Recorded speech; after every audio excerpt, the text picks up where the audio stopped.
Come on in, come on in, come on in. All geeks are welcome in this space. Let's learn together and seek his face. I'm Lem Filya, aka Bad Gamer Elite, your host for this Sound Maiden podcast, sponsored by LifePromotions.org. God Games and Geekery gives us an opportunity every month to chat about the crossroads of our passions and our faith. I can't wait to learn and discuss with you. Hey, welcome to the 61st episode. Come on. Really? You guys are going to keep me going 61 episodes? Let's go. I'm so excited. Thank you. Oh, man. I want to give a shout out to our sponsor, our local sponsor, Press Start Games in Appleton, Wisconsin.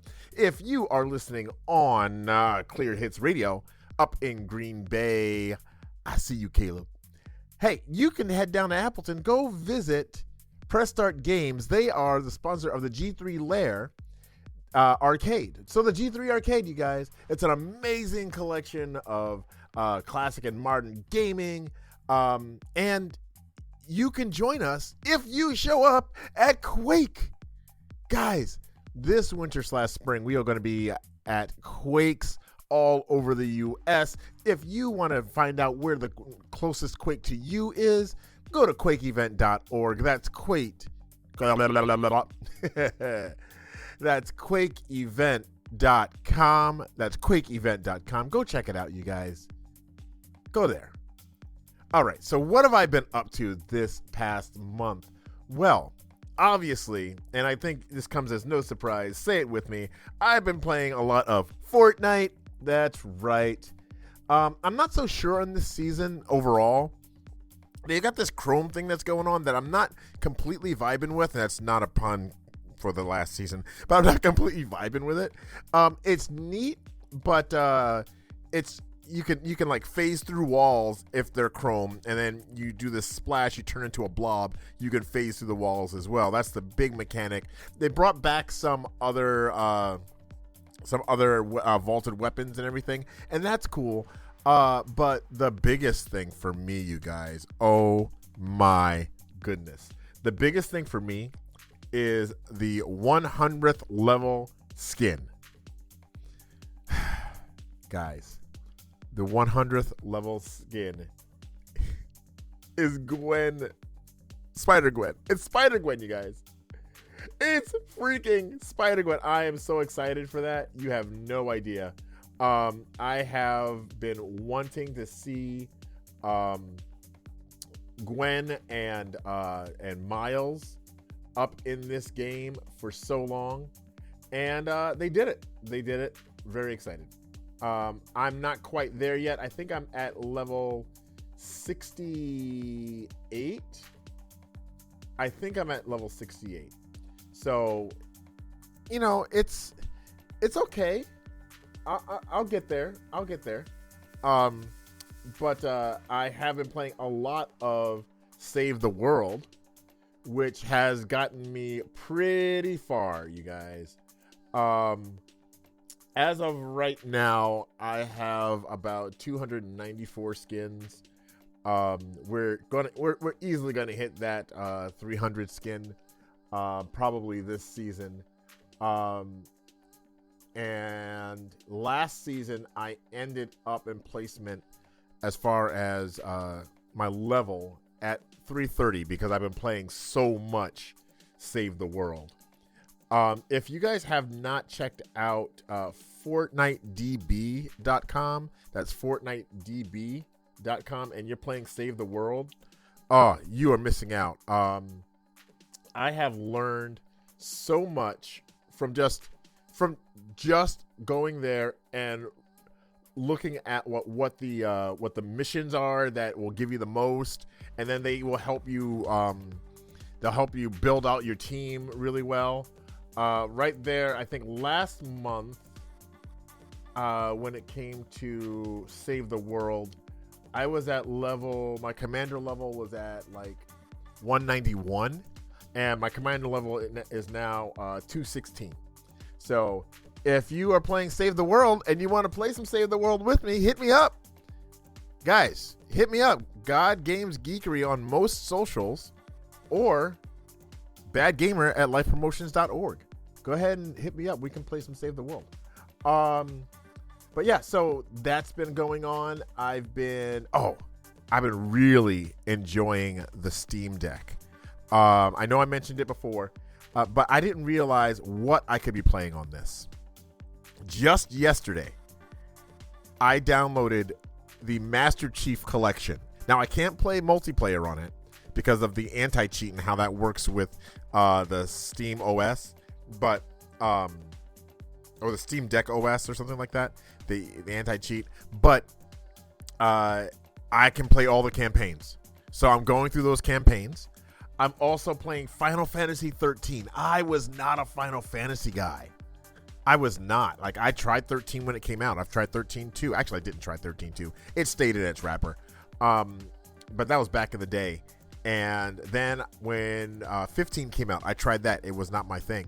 But I went back to 13, and it feels a lot like Kingdom Hearts 3. And I like Kingdom Hearts 3. I really like Kingdom Hearts 3. It's not the same mechanics, but it just feels like the essence of it just feels like it. So really enjoying that. What else have I been playing? Disney Dreamlight Valley came out, you guys. If you bought the Founders Pack of Disney Dreamlight Valley, another game I'm a little surprised that I like as much as I do, because I'm not a Stardew Valley person. I'm not a Minecraft person. I'm not that guy. I'm not a Animal Crossing person. While I own Animal Crossing, I'm not that person. But man, I am in on Dreamlight Valley. I am like 55 to 60 hours into this game that I did not think I was going to like, but I am loving it. And I think it's the Disney piece of it. They build a relationship with the Disney characters. Again, I'm playing Pokemon trading card game online still. And let me tell you, playing is kind of a generous way of saying it. I am opening up the packs that people send me codes for. People have been sending me codes for a Pokemon trading card game online. Our buddy Reese, who's Wild Gaming, he sent me over 200 codes, and I've barely put in 25 of them. So when I open them on stream, it's been more like they're just pack opening streams more than anything. So it's really cool. Gametography wise, Kena Bridge of Spirits. I'm back into that for just a second, because they updated the photo mode because it came out on PC, so they updated it, and now you've got control over lights and styles of lights and a few more poses. It's really cool. So if you've not played Kena Bridge of Spirits, go check that out. It's a really fun game. If you have played it, they added New Game Plus as well. So all the more reason. But gametography wise, I've been doing that. I've been doing Fortnite because some of the skins that came out are just really cool looking. And then I put a call out to the gametography / virtual photography community. I said, hey, does anybody have a camera rig for Final Fantasy 13? And of course, I have two genius friends that already made one. It's been public for a long time. And so they sent that to me, and I've gotten some great photos in Final Fantasy 13. I will continue to get some great photos. It's so much fun. What have I been watching? I watched Thor: Love and Thunder. That was good. I liked it. I saw it on Disney Plus. I didn't go to the theater to see it. And it wasn't bad. It wasn't my go-to, but I enjoyed the story. I liked that one not as much as Ragnarok, but more than the others. So I think Ragnarok, for me, it was just a really good blend of the action and the drama and the redemption stories and stuff like that. Whereas this one, for me, actually, Korg stole the show in Love and Thunder for me. Taika Waititi is he's just a great director, producer, whatever he does. I've seen him just do stuff on his own that not only hit my feels, but had me dying. Oh, it was fantastic.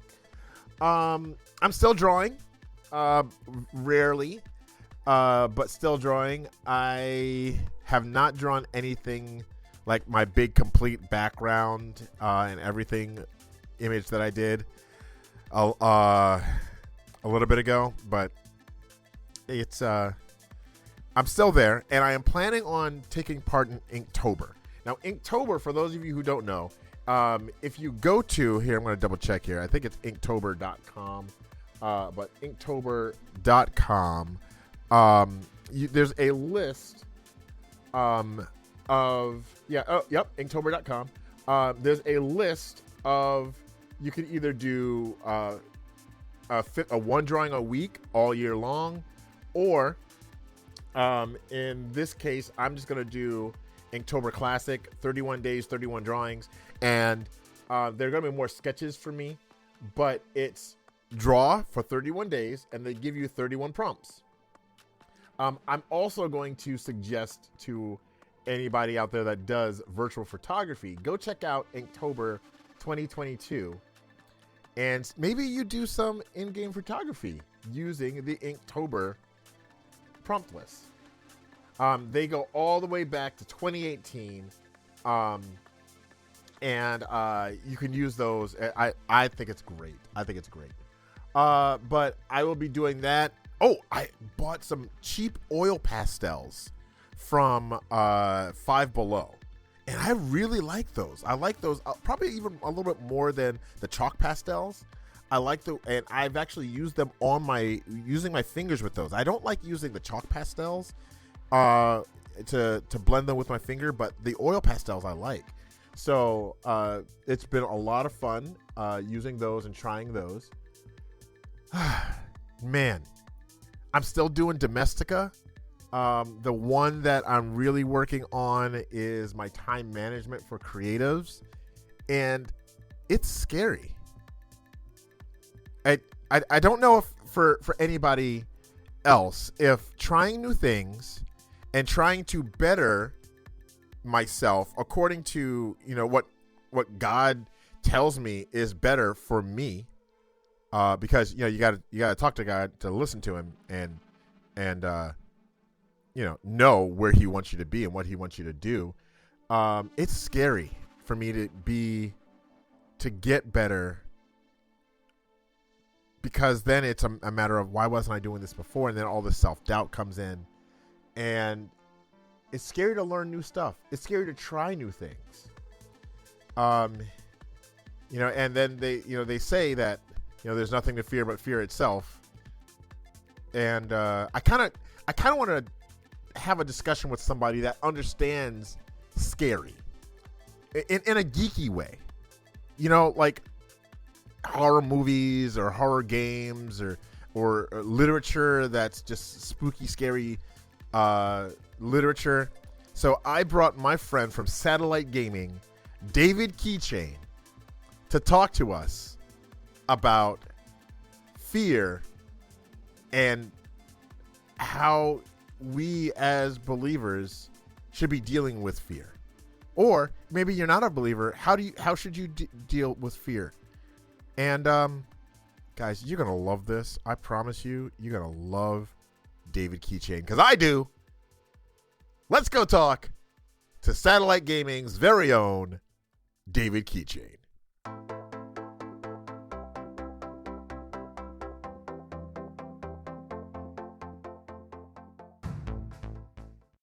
What's up, everybody? I promised you, I try to keep my promises, and I promised you a very cool dude, a very awesome guy, someone who is almost as geeky as I am, and dare I say, slightly more.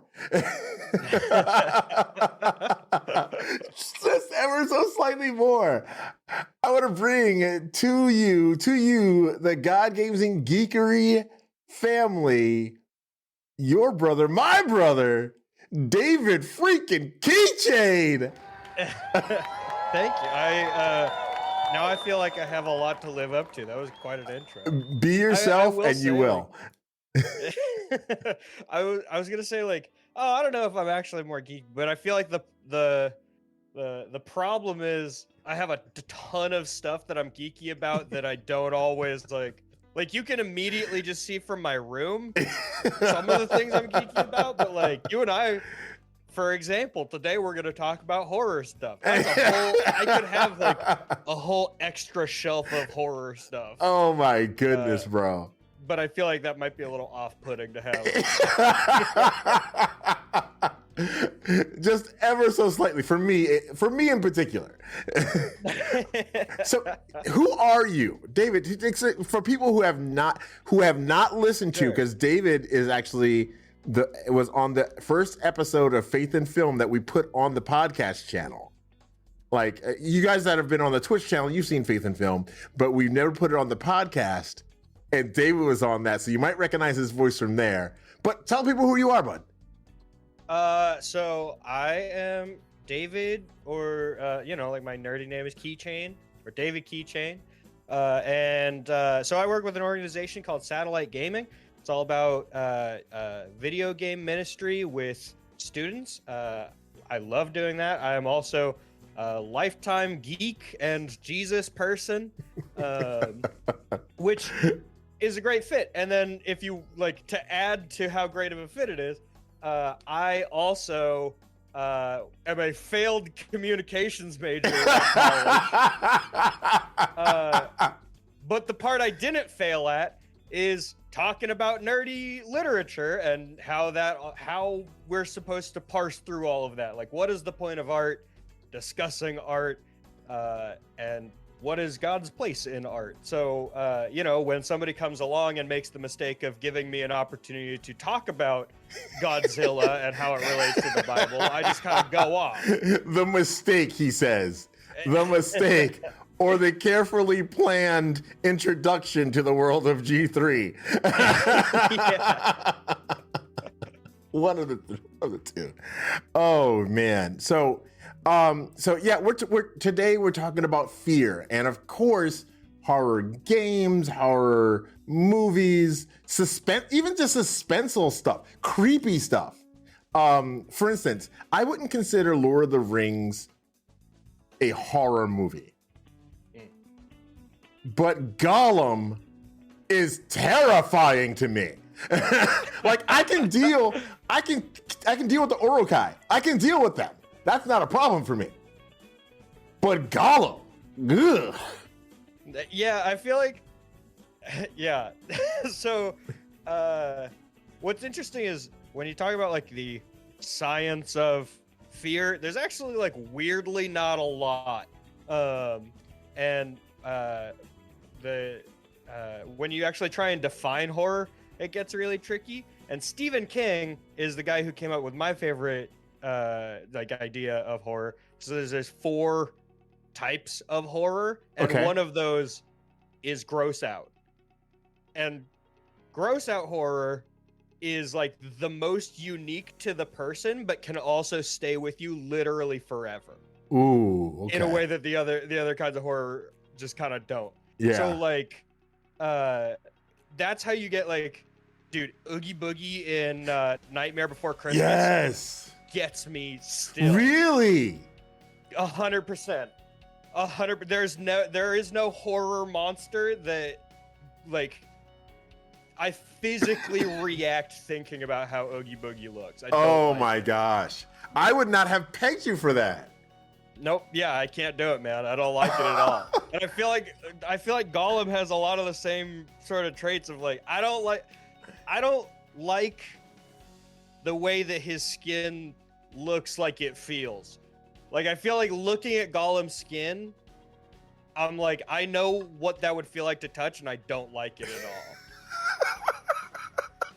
all. I mean, you're not wrong. you're not wrong. I couldn't see myself going up to Gollum, all right, bring it in. Smiggle, bring it in. No. It's like scratchy leather. Yeah. And I think the fact that his eyes reflect, well, not even like a cat, but like some sort of amphibious creature. Yeah. Oh. Yeah. Ugh. Anyway. All right. So you are a connoisseur of the scary. Yeah. What is your favorite scary game? Game? Yeah. I'm gonna immediately go with kind of a cop-out answer. Have you played PT? I know of it, and no, I have not. Yeah, so it's kind of not a game. It's kind of not a game because It's an you can't play it experience. anymore. And even at the time, it was like one level of a game. PT we didn't know what PT stood for at the time. It just mysteriously showed up on the PlayStation Store. And then we found out later it stood for playable trailer. It was supposed to be a teaser for a new Silent Hill game that ended up not coming out. But it's Hideo Kojima, and he just kind of went insane with it. And it's, yeah, that is my favorite scary like game experience. The one thing I remember hearing about it, 'cause I haven't played it because I, again, don't do scary. The one thing that I remember about this, because I have a lot of friends that hack cameras, right? And like, so we can get, our gameography shots. But I heard somebody hacked the camera in that, and if you turn to get a shot of yourself, and there is something following you the whole time. Yeah. Yeah. Ah! Yeah. So basically, the whole game is one hallway, and you walk down the hallway, and then when you get to the end of the hallway, it puts you back at the start. You open the door, you walk through the hallway, and it puts you back at the start of the hallway. And the entire game is just what changes with the repetition of the hallway. So, like, you'll do like 5 walkthroughs of the hallway, and you're like, okay, this is pretty normal. And then the walls will start bleeding. And then you're like, that's really freaky. And then you'll kind of get used to that. And you're like, okay, well, the walls aren't bleeding. Like, they are, but it's fine. It's not a big deal. And then, like, you'll try and open the door again, and instead it'll be like a vision of your dead wife. And like, yeah. And so what was crazy is people thought that it's an endless loop game, that there's no way to actually beat it, right? Right. So the game went up on the store. It took 14 days for somebody to beat it because there was no sort of like walkthrough. There was no sort of guide. There was no information of how to do it. You just walk through the hallway. In order to beat the game, it was just people trying stuff. In order to beat the game, you had to plug in a PlayStation camera to your PlayStation and say words from news articles in the game into the microphone, and it would trigger certain events. What? Yeah, you could not beat the game unless you just decided to go out on a limb and start plugging in peripherals. Wait, you had to have a PlayStation camera to beat the game? Mm-hmm. Which, by the way, like, Sony hadn't been making for like 3 years. Oh my goodness. Yeah, it is. And I'm trying not to get into too many of the details because it does get pretty gruesome, but like, oh wow, it is. There's also some stuff where it's just like, like there's news articles in the hallways that you can like pause and read, and you kind of try and start to figure stuff out, and you find out that you're actually walking through 3 different hallways of 3 different people who had similar gruesome experiences. Oh wow. And then you kind of figure out that like this is spoilers, by the way. It's really scary. You can't actually play it anymore, but spoilers. You find out you're a bad guy. Oh wow. Yeah, like you are not a likable person. And by the end of the hallway, you're kind of like, I actually don't know how I feel about this character that I'm playing. But actually, you don't know that because you're just kind of inferring some things. Anyway, yeah, so it took 14 days for somebody to beat it. And then at the end, they just like, you get a little teaser of a foggy Silent Hill setting. Oh, it wow. zooms out, and it's Norman Reedus from The Walking Dead, who you've been playing this whole time. Oh my goodness. Silent Hills. And then the game got canceled. Oh! Yeah. Oh, wow. The game got canceled because Capcom wants to make mobile games now. Yeah. So they canceled Silent Hills, and then Hideo Kojima and Norman Reedus were like, "You want to go make Death Stranding?" And then they did that instead. Like, yeah, I do. Yeah, but that's the story of PT. It's crazy. Oh my goodness, bro. All right, my favorite scary game, if you can say that, it's one that my friend Disney Picks Chick and I had decided we're gonna play this. We like it was back when I had something on my personal channel called Bad Gamer on Demand. It was, if you bought the game for me, I would play it, no matter what game it was. And that no longer exists. That's too bad, because I would definitely make you play some stuff.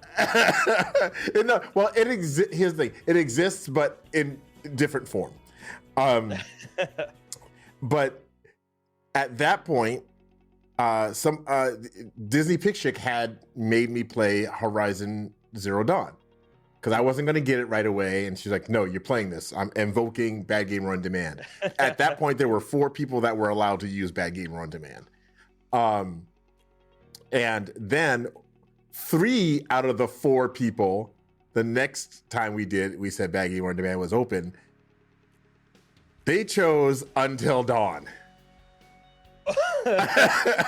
They said, that doesn't strike me as a Lem game. It is not a Lem game. They said it's free, and we told it about it to you. So now you have to play it. We basically gave you the game because it's free on PlayStation Plus. I was like, that is not happening again. I'm letting it slide this time. Technicality. And while it freaked me out, I love a good mystery.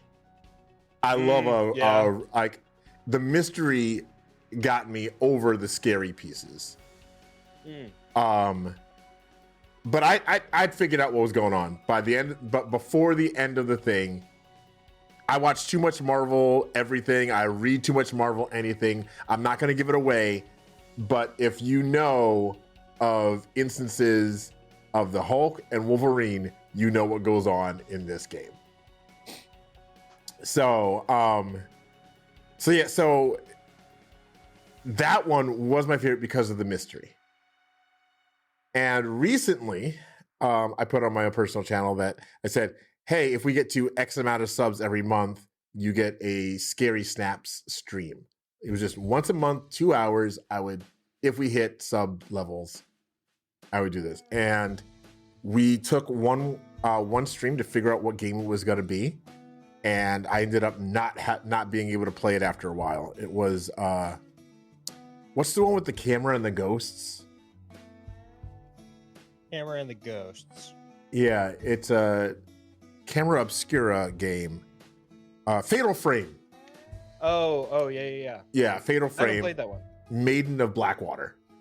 Yeah, I had to stop playing that game. It really freaked me out. It messed with me. So, like, those things scared me. Now, there's lots of things that scare you, but I think more so there are movies. There are movies that scare me more than a video game will, and ones that didn't, but now do. I don't know if you've ever seen Robin Williams in 1 Hour Photo. Okay. Oh, I've heard about that though. Yeah. That was one I read the description and I was like, that's a little creepy for me. Yeah. I saw that way back in the day. I saw it. I actually really liked it. I watched it multiple times. I worked at a photo lab at the time, so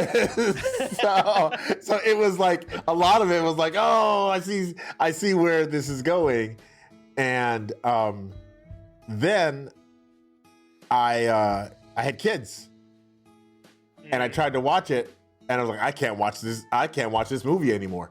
Yeah. And not with them. I just couldn't watch it anymore. Yeah. It freaked me out. And I knew what was going to happen.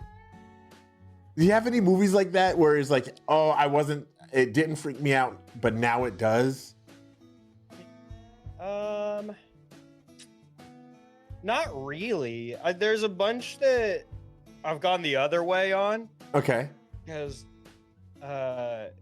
you used to, Blockbuster in its dying days had this thing where you could have a subscription service, and you could trade out a game and movie once a day for $1.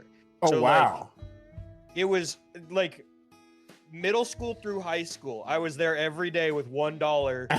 That's why I have a bunch of games that I just I played through it all, but I did it all in one day, so I don't remember very much about it. But that was where I first watched a bunch of horror movies. Yeah. And I was 13, just starting to watch horror movies. Oh, no. There's been a couple of those that I went back because I remember them being really scary and good, and I watch them now and I'm like, wow, this has clearly a $200 budget. Oh, man. I mean, I think that the thing about movies in particular for scary stuff for me is that if I can relate it to something that's going on in my life, yeah, it gets scarier. Yeah, definitely. And that's where, I guess the question is, how do we deal with, as Christians, how should we be dealing with fear?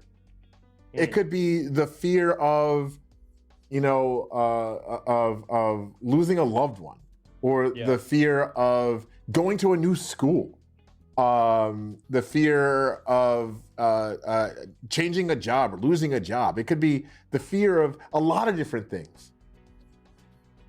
How do we deal with that as believers? Yeah, I mean, so for me, I think part of the reason I really love horror as a genre is because I kind of feel like it is a safe way to sort of, dip your toe in some of those scary things, and it's in a controlled environment. Okay, yeah. You got to safely explore some of those feelings, right? Yeah. So, for me, I think that that's why I've never really had a big problem with scary stuff, is because I'm pretty good at in the moment. I'm very I feel very strongly. Yeah. But I'm pretty good at putting things down, and it doesn't usually stick with me. Right. Right. That's part of it for me, because I think that fear is an extremely human thing. It's one of the most natural experiences you're ever going to have. You know what I mean? Right, it's right. hardwired, the deepest parts of your brain, to survive.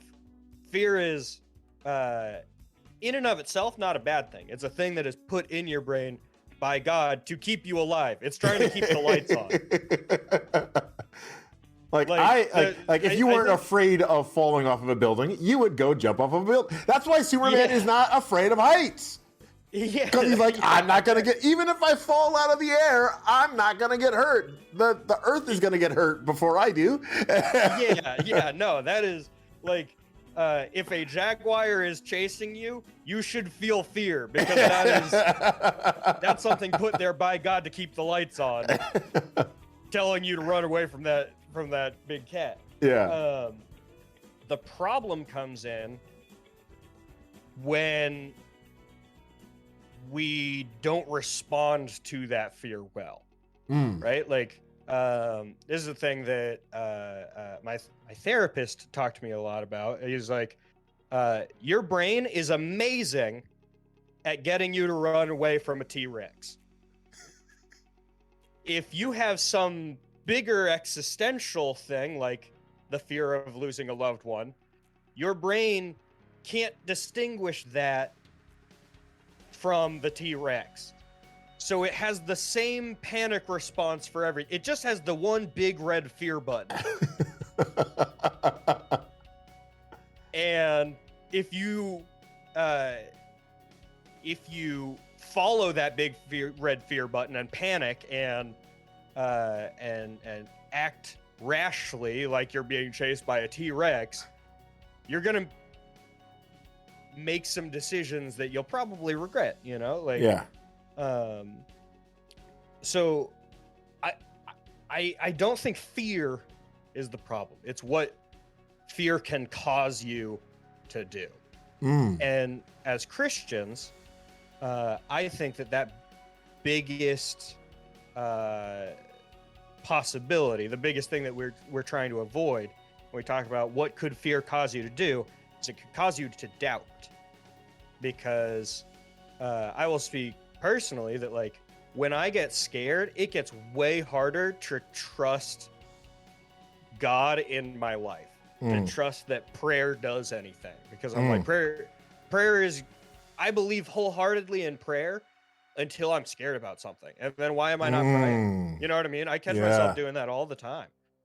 Where, like, I'll be praying about something until it gets too real, and then I just won't mention it to God again. Like, what is that? Yeah. That's me trying to pretend I have control over something I don't.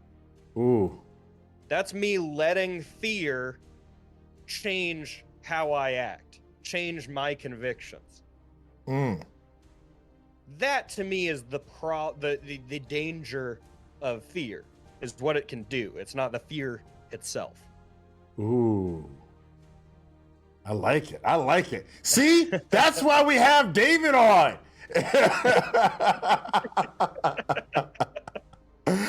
Oh my goodness.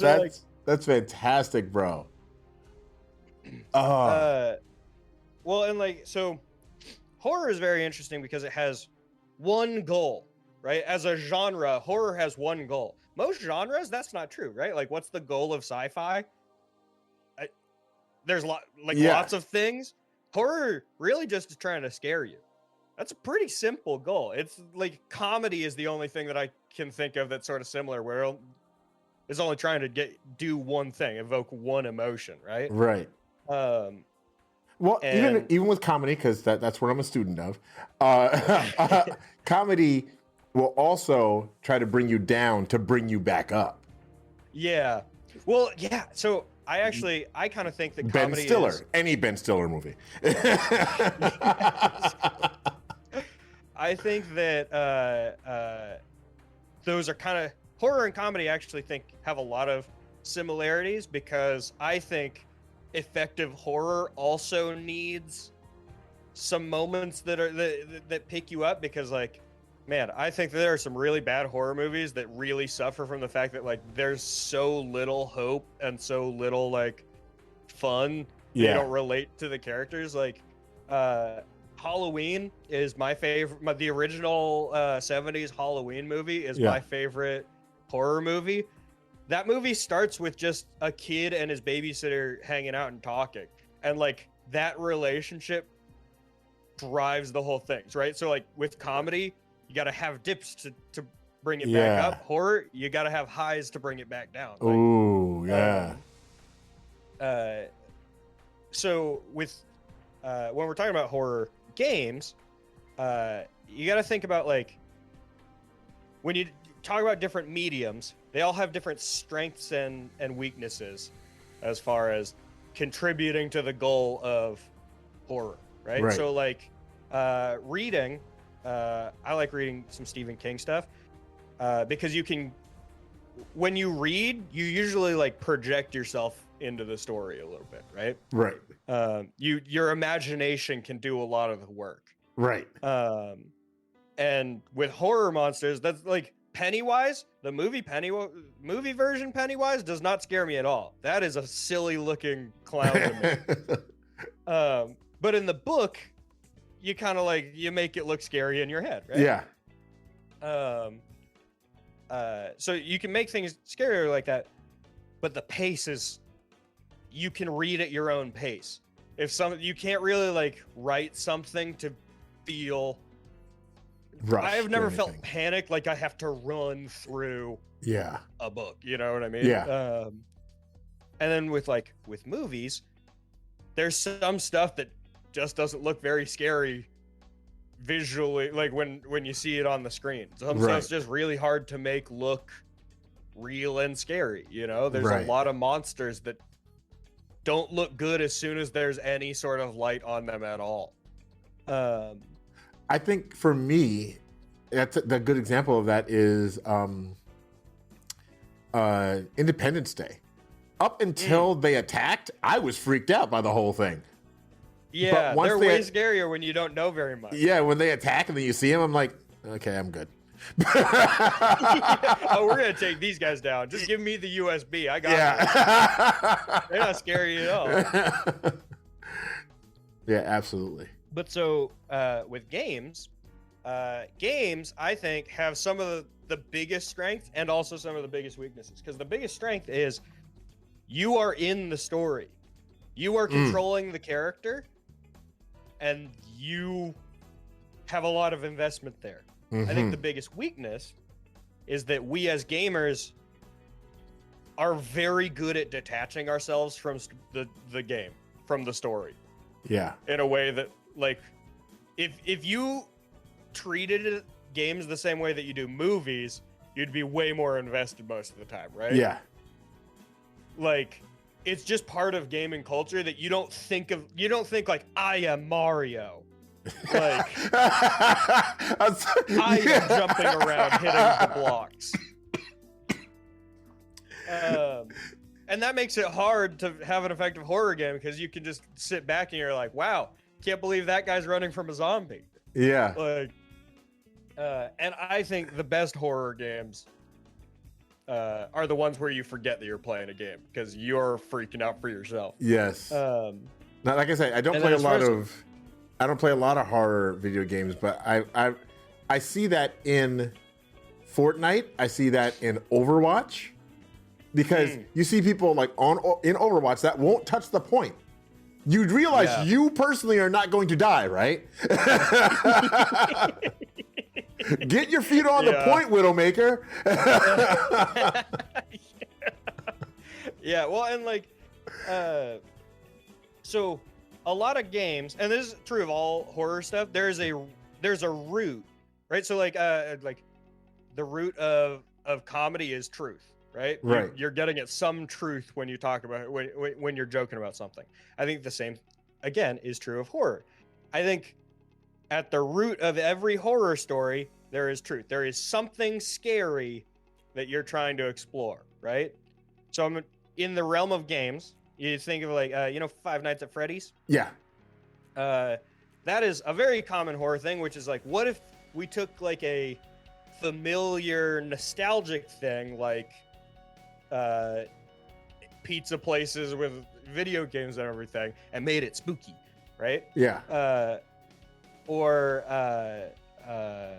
ever play Dead Space? You remember Dead Space? I know of it. I think I own it, but I've never booted it. Never booted it up.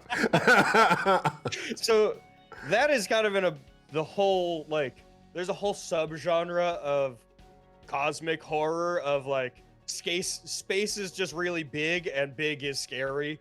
And Okay, okay.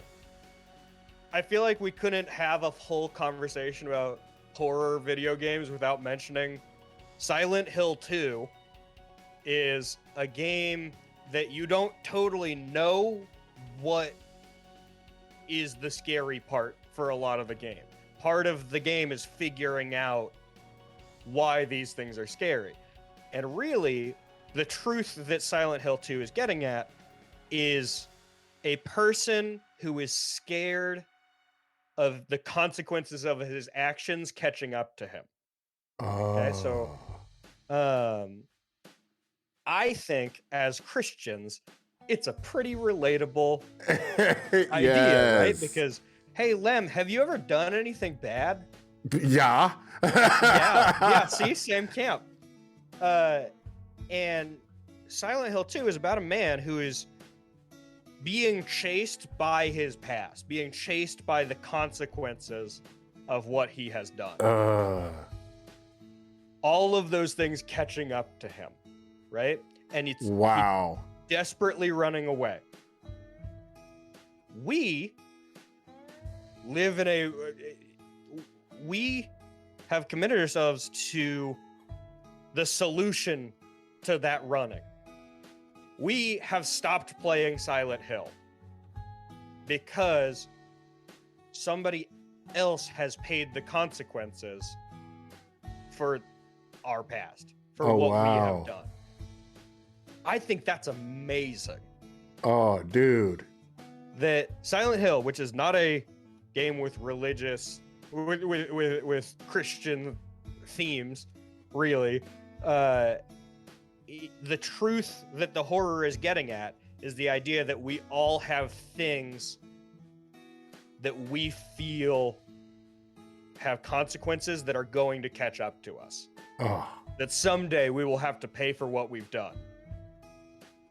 Wow. That's the truth that it's getting at there. Oh, dude, that's awesome. It's really cool, but after I kind of had that realization, it made Silent Hill way less scary. And because now I don't relate to that fear anymore. And now maybe I can play it.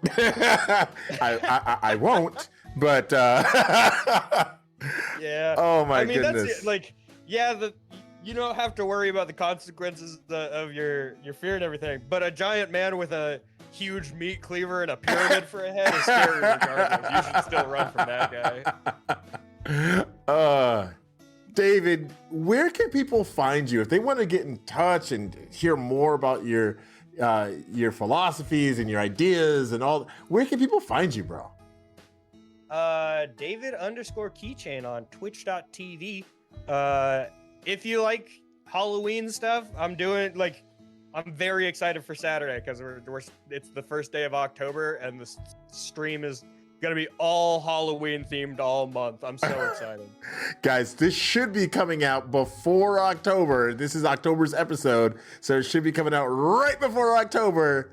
And so if you want to see Halloween and scary stuff, go visit David on Twitch. Do not come to me, because it will not be there.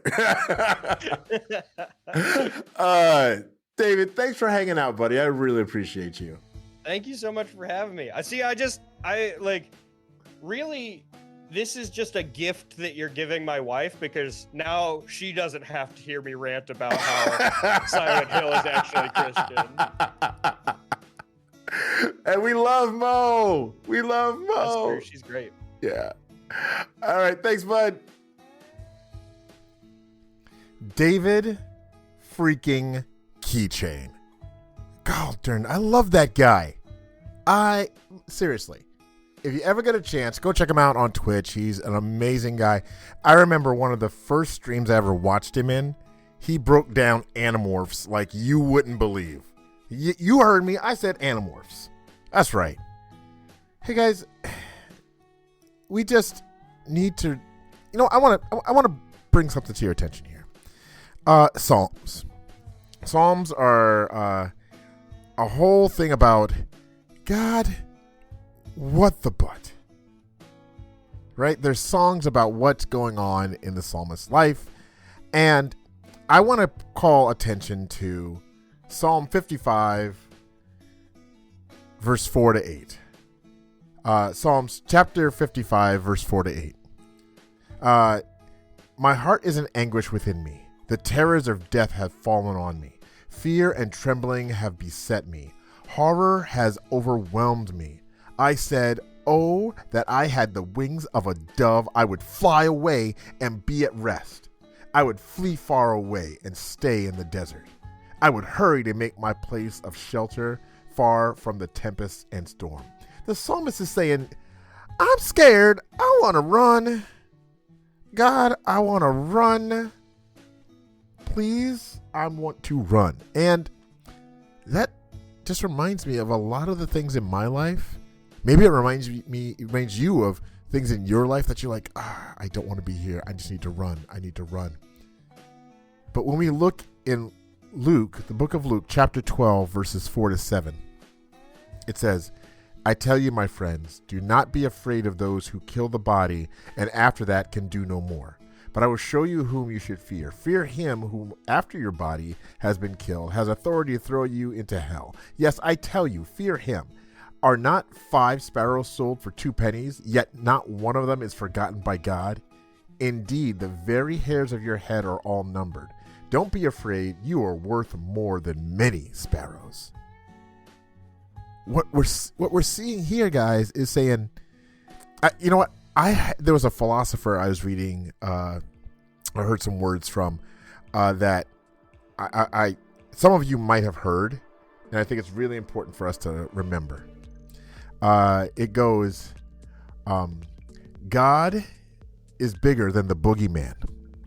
He's bigger than Godzilla or the monsters on TV. God is bigger than the boogeyman, and he's watching out for you and me. Yeah, for those of you who don't know, that's VeggieTales. But it just reminds us, you guys, that while that fear, we're hardwired for it, right? It's God's way of reminding us that he's in charge. But it's also his way of reminding us that he's got us. That fear, don't hold on to it. There's somebody you can give it to. You can give that to God. Guys, I want to remind you, you can find us out on Twitter, TikTok, Insta. Man, find us over there as God Games Geekery on Twitch. God Games and Geekery. We are there Tuesdays, Wednesdays, Thursdays, starting at 4 o'clock, anywhere from an hour to 3 hours. So check it out. That's 4 o'clock Central. If you want to contact me, you can contact me at badgamer@lifepromotions.org. That's badgamer or lifepromotions.org, or at any of those socials. Heck, if you wanted to find me, I'm Badgamer Elite on socials. So you can find me all those places. Oh, man. And if you can, rate and review. Do a thing. Do a rating. Do a review. Send me an email at those places too. Or a message at those places. Let me know what you think. I love you guys. You are amazing. And you have made every single episode that we've done so far a blessing to me. Oh, man. Hey, make sure you leave people better than you found them, because you are geeky and you are loved.